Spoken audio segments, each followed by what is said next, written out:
Assalamualaikum dan selamat sejahtera kepada Dr. Rohayati dan rakan-rakan subjek AIG 1007 iaitu pengenalan kepada asal timur.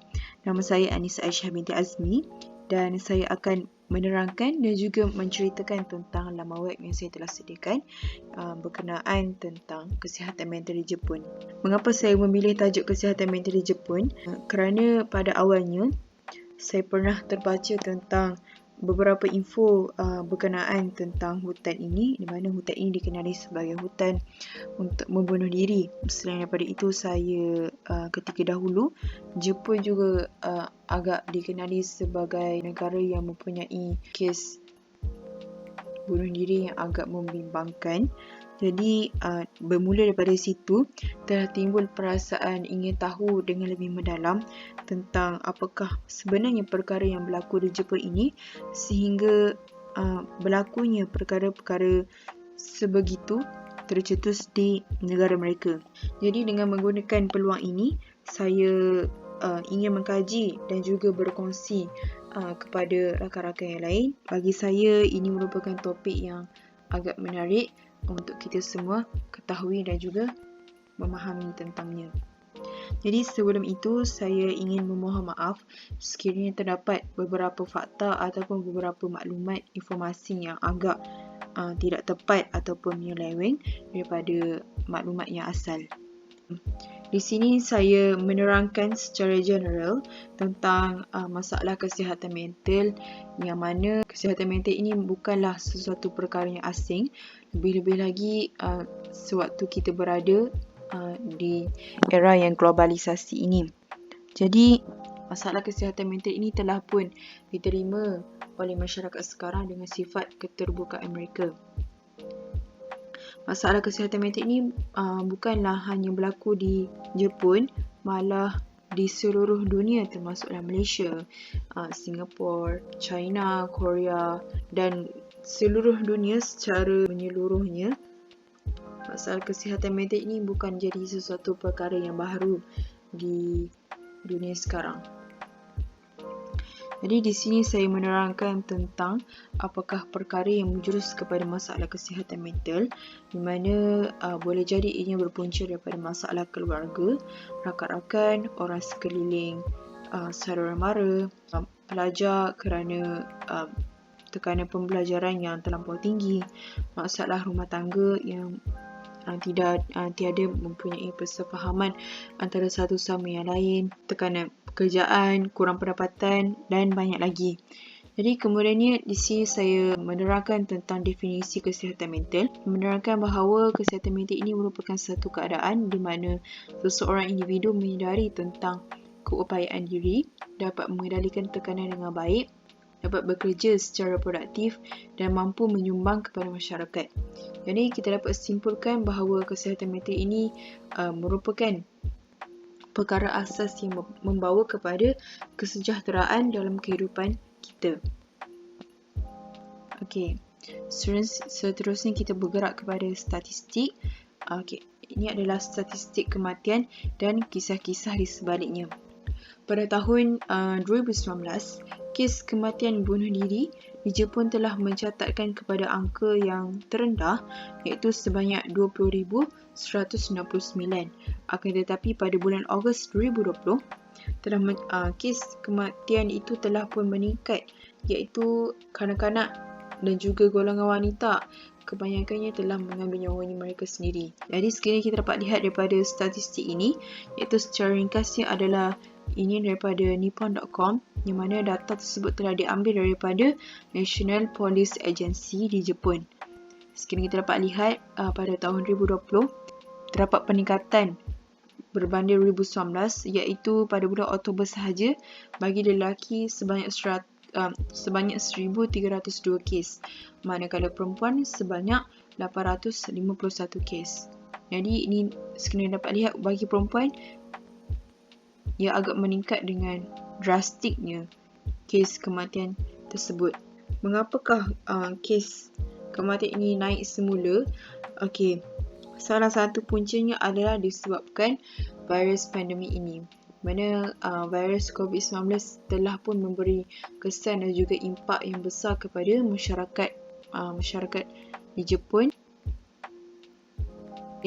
Kemudiannya ini yang dimaksudkan oleh saya kisah-kisah di sebaliknya, iaitu berdasarkan daripada temu bual yang mana menerangkan tentang kanak-kanak tidak mahu ke sekolah kerana kanak-kanak ini digelar sebagai futoko, iaitu mereka ini menghadapi tekanan sehingga kan tidak mahu ke sekolah. Menurut Hiroyuki Nishino, iaitu Ketua Tamariba Persatuan Organisasi yang membantu kanak-kanak, beliau mengatakan kanak-kanak ini berasa lebih tertekan akan sekarang.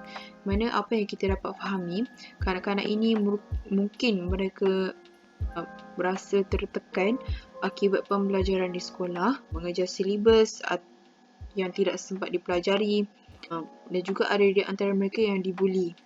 Jadi menurut Hiroyuki Nishino ini, beliau juga pernah mendengar akan kanak-kanak yang seawal 5 tahun bercakap tentang kematian dan juga tidak mahu wujud lagi.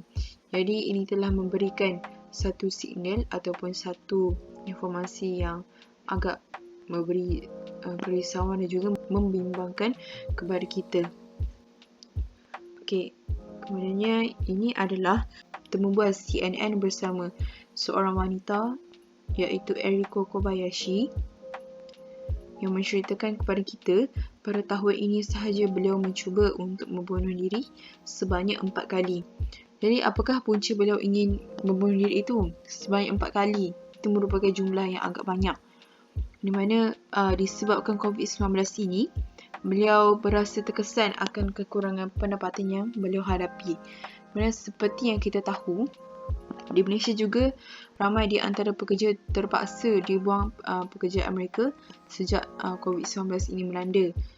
Begitu juga apa yang berlaku kepada beliau. Beliau tidak dibuang kerja, akan tetapi gaji beliau dipotong sedikit demi sedikit.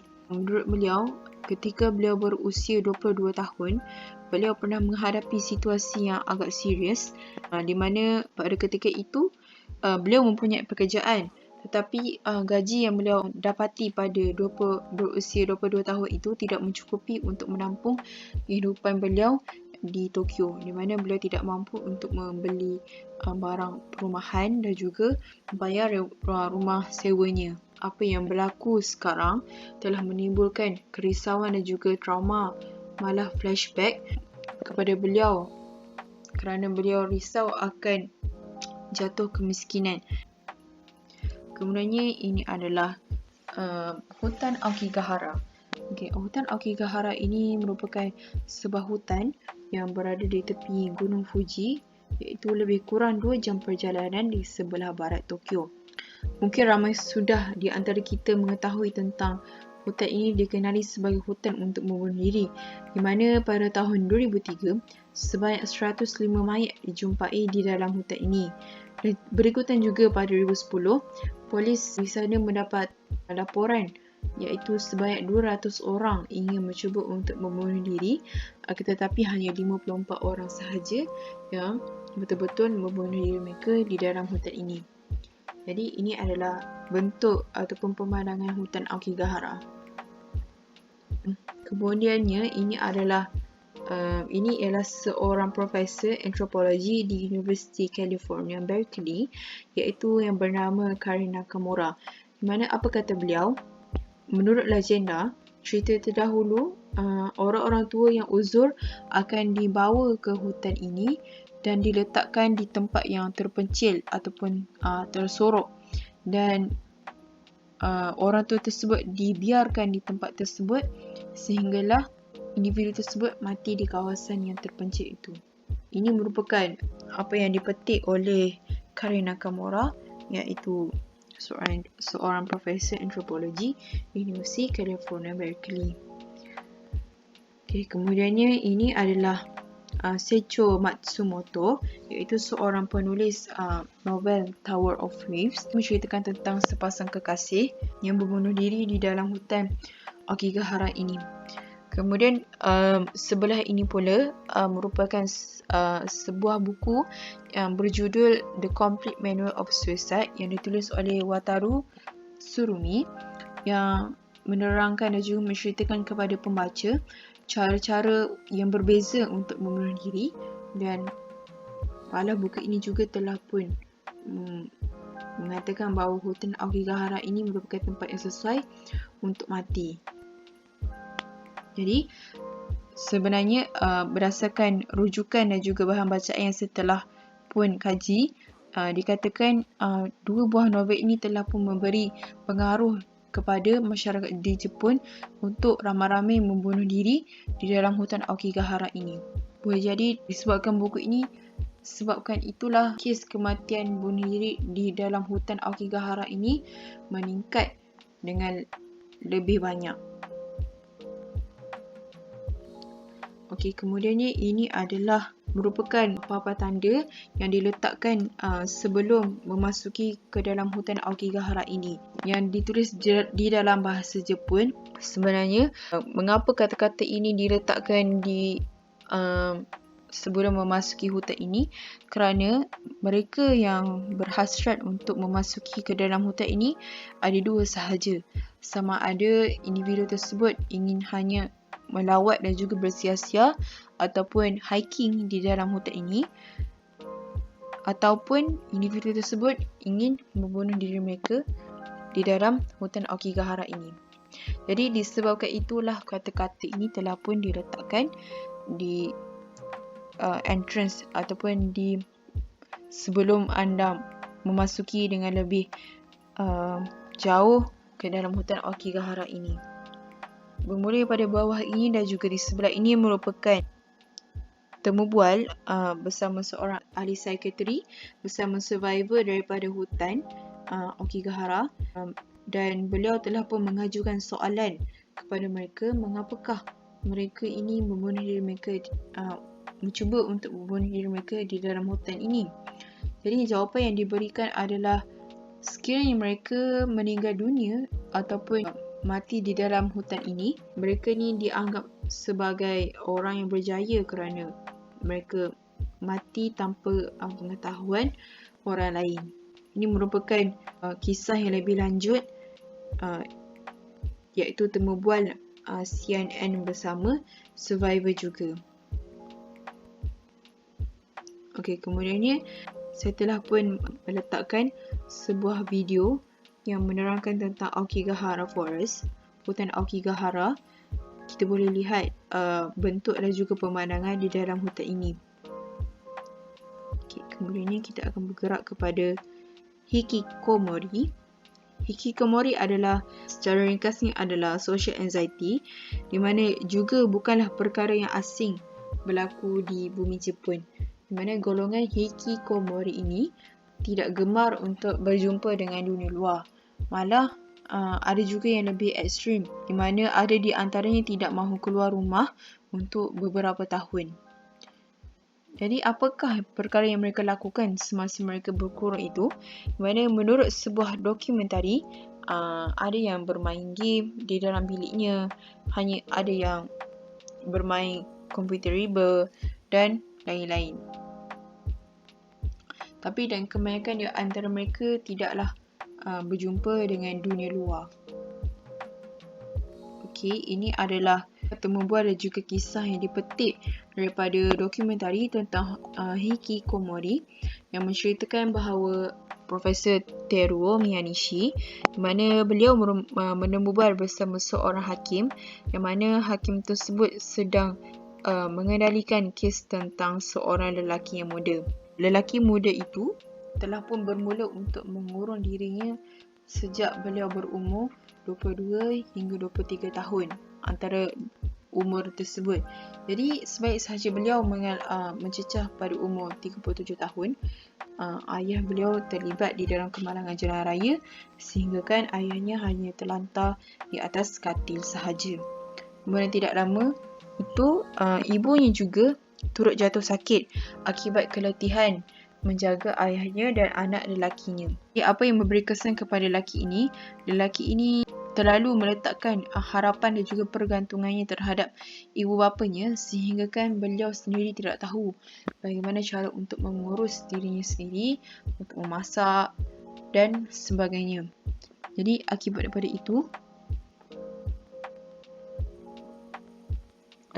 itu beliau telah pun hilang segala harapan kerana tidak tahu bagaimana cara untuk mengurus dirinya, sehingga kan telah mencetusnya solusi bagi beliau untuk membunuh ayahnya di hadapan ibunya sedang sakit, dan juga tidak lama selepas itu beliau membunuh dirinya sendiri kerana mungkin beliau mempercayai bahawa itu sahaja cara yang terbaik untuk menyelesaikan masalah.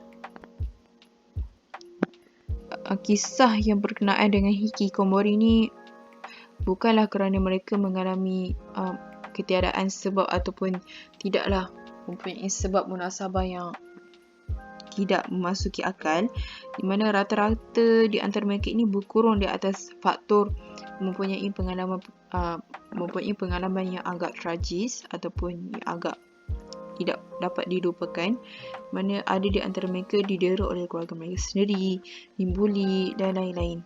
Jadi di sini saya telah pun sertakan sebuah dokumentari yang panjangnya lebih kurang dalam 26 minit yang menceritakan dengan lebih lanjut tentang hikikomori yang dihadapi oleh masyarakat di Jepun. Kemudiannya ini adalah karoshi dan karojisatsu. Karoshi dan karojisatsu ini adalah death and suicide from overwork. Okey, ni adalah kata-kata yang dipetik dan juga kata-kata luahan hati seorang bapa kepada dua orang anak yang berumur 4 dan 6 tahun. Mana beliau menceritakan tentang keadaan pekerjaannya sebagai seorang jurutera di sebuah syarikat di Tokyo. Seperti yang kita tahu, budaya bekerja berlebihan di Jepun ini telah pun menjadi suatu perkara yang normal pada masyarakat Jepun itu sendiri. Jadi menurut Hideyuki, iaitu seorang bapa, beliau pernah mengambil cuti selama 2 hari sahaja, akan tetapi baginya itu merupakan cuti yang paling lama beliau pernah ambil. Berdasarkan apa yang dikatakan oleh beliau, mereka ini seolah-olah menjadi tidak kisah dan juga telah pun menjadi satu elemen yang sebati di dalam kehidupan mereka itu sendiri. Okey. Kemudiannya saya menerangkan juga tentang karoshi dan karojisatsu secara ringkas, iaitu ini merupakan dua istilah yang berbeza. Itu karoshi adalah kematian yang disebabkan oleh tekanan kerja. Kemudiannya karojisatsu adalah bunuh diri akibat tekanan kerja. Karoshi wujud pada tahun 1970-an dan majoriti kesan daripada kematian oleh karoshi ini adalah disebabkan oleh sakit jantung, stroke dan juga stres dan juga kelaparan. Maksudnya mereka ini sanggup disebabkan kerja mereka sanggup berlapar. Dan ini saya telah menerangkan secara ringkas, iaitu kes pertama yang dilaporkan tentang karoshi. Dan kemudiannya ini adalah gambar-gambar yang menerangkan kepada kita betapa stresnya pekerjaan yang dihadapi oleh pekerja-pekerja di Jepun. Ini menurut Hideyuki, pekerja-pekerja di sana tidak mengambil cuti kerana bos mereka itu sendiri tidak mengambil cuti. Dan juga sekiranya mereka ini mengambil cuti, mereka takut dan juga mereka bimbang sekiranya akan mengganggu ketenteraman dan juga keharmonian di sesuatu tempat pekerjaan tersebut. Jadi bagi mereka ini sudah pun menjadi satu perkara yang agak normal. Kemudiannya upacara peringatan. Upacara peringatan ini merupakan sebuah upacara di Tokyo yang dinamakan sebagai Yukyu Joka, iaitu Paid Holiday Purification, iaitu bertujuan untuk memberi penghormatan kepada cuti pekerja-pekerja Jepun yang telah terbiar. Pada tahun 2019, lebih daripada 300 tanglung dan setiap tanglung tersebut telah ditulis kata-kata yang ditulis oleh pekerja-pekerja di Jepun. Ada di antara kata-kata tersebut agak mengayat hati, mana sekiranya kita dapat lihat di sini, ini merupakan kata-kata yang telah ditulis oleh beberapa orang pekerja di Jepun. Okay, di bawah ini saya telah memberikan gambaran secara ringkas tentang karoshi dan karojisatsu. Dan juga pendapat saya tentang budaya bekerja secara berlebihan di Jepun. Kesimpulannya, berdasarkan rujukan dan juga bahan bacaan yang saya telah pengkaji, Jepun juga merupakan antara negara yang mempunyai masalah kesihatan mental yang agak membimbangkan sehingga tercetusnya kes bunuh diri, futoko, karojisatsu, hikikomori dan sebagainya. Jadi, masalah kesihatan mental ini telah pun memberi kesan dan juga impak yang agak besar kepada kehidupan mereka. Sekiranya ada di antara kita yang mempunyai masalah kesihatan mental, mohonlah bantuan daripada orang sekeliling anda ataupun mereka yang anda percayai. Sekiranya ada di antara rakan-rakan kita yang mengalami masalah kesihatan mental, bantulah mereka dan janganlah anggap perkara masalah kesihatan mental ini merupakan perkara yang remeh, kerana masalah kesihatan mental ini merupakan asas kepada kesejahteraan di dalam kehidupan kita. Jadi kita perlulah membantu antara satu sama yang lain. Jadi sekian sahaja daripada saya. Sekian, terima kasih.